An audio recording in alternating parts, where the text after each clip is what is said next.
ಕನ್ನಡ ಸಂಸ್ಕೃತಿ ಇಲಾಖೆ ಹಾಗೂ ಬೃಹತ್ ಬೆಂಗಳೂರು ಮಹಾನಗರ ಪಾಲಿಕೆ ವತಿಯಿಂದ ಹಮ್ಮಿಕೊಂಡಿದ್ದ ನಾಡಪ್ರಭು ಕೆಂಪೇಗೌಡರ 516ನೇ ಜಯಂತಿ ಕಾರ್ಯಕ್ರಮವನ್ನು ಮುಖ್ಯಮಂತ್ರಿ ಸಿದ್ದರಾಮಯ್ಯ ಬೆಂಗಳೂರಿನಲ್ಲಿಂದು ಉದ್ಘಾಟಿಸಿದರು.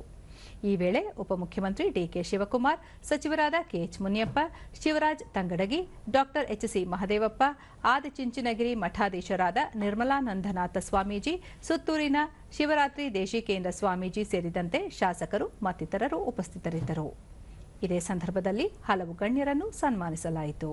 ಲಾಭಾಂಶವನ್ನ ಸಾಧನೆ ಮಾಡಿದ್ದಾರೆ ಎಂದು ಪ್ರಶಸ್ತಿಯನ್ನ ಸ್ವೀಕಾರ ಮಾಡ್ತಾ ಇದ್ದಾರೆ. ಮೈಸೂರು ಸ್ಯಾಂಡಲ್ ಸೋಪ್ ಸಂಸ್ಥೆ, ಪ್ರಶಾಂತ್, ಪಿಕೆಎಂ ಐಎಫ್ಎಸ್ ಹಾಗೆ ಕೆಂಪೇಗೌಡ ಅಂತಾರಾಷ್ಟ್ರೀಯ ವಿಮಾನ ನಿಲ್ದಾಣ ವ್ಯವಸ್ಥಾಪಕ. ಬಳಿಕ ಮುಖ್ಯಮಂತ್ರಿ ಸಿದ್ದರಾಮಯ್ಯ, ಬೆಂಗಳೂರು ಅಂತಾರಾಷ್ಟ್ರೀಯ ಮಟ್ಟದಲ್ಲಿ ಖ್ಯಾತಿ ಪಡೆದಿದ್ದರೆ ಅದಕ್ಕೆ ಪ್ರಮುಖ ಕಾರಣ ನಾಡಪ್ರಭು ಕೆಂಪೇಗೌಡರು. ಎಲ್ಲರನ್ನೂ ಒಗ್ಗೂಡಿಸಿಕೊಂಡು ಎಲ್ಲರ ಪ್ರಗತಿಗೆ ಶ್ರಮಿಸುವುದೇ ಸಂವಿಧಾನದ ಆಶಯ.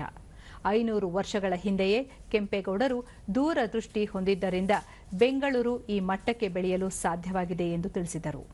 ಬೆಂಗಳೂರನ್ನು ಮತ್ತಷ್ಟು ಅಭಿವೃದ್ಧಿಪಡಿಸುವುದು ರಾಜ್ಯ ಸರ್ಕಾರದ ಕರ್ತವ್ಯ ಹಾಗೂ ಜವಾಬ್ದಾರಿ. ಈ ನಿಟ್ಟಿನಲ್ಲಿ ಪ್ರಾಮಾಣಿಕ ಪ್ರಯತ್ನ ಮುಂದುವರಿಯಲಿದೆ. ಕೆಂಪೇಗೌಡರ ಆಡಳಿತ ಜನಪರವಾಗಿದ್ದು ಅವರನ್ನು ನೆನೆದು ಸ್ಫೂರ್ತಿ ಪಡೆಯುವುದು ಅಗತ್ಯವಾಗಿದೆ. ಎಲ್ಲ ವರ್ಗದವರಿಗೂ ಸಾಮಾಜಿಕ ನ್ಯಾಯ ಒದಗಿಸುವುದು ಸರ್ಕಾರದ ಬದ್ಧತೆ ಎಂದು ಹೇಳಿದರು. ನಗರ ಅಂತಕ್ಕಂಥದ್ದನ್ನು ನಾವು ತಿಳ್ಕೋಬೇಕು.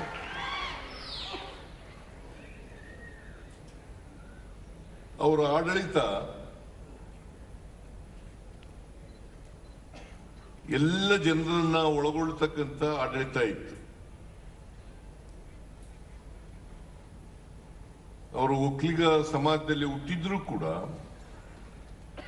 ಎಲ್ಲ ಜನರನ್ನು ಕೊಂಡೋಗ್ತಕ್ಕಂಥ, ಎಲ್ರಿಗೂ ನ್ಯಾಯ ಒದಗಿಸ್ತಕ್ಕಂಥ ಪ್ರಾಮಾಣಿಕ ಪ್ರಯತ್ನವನ್ನ ಕೆಂಪೇಗೌಡರು ಮಾಡ್ತಾ ಇದ್ರು.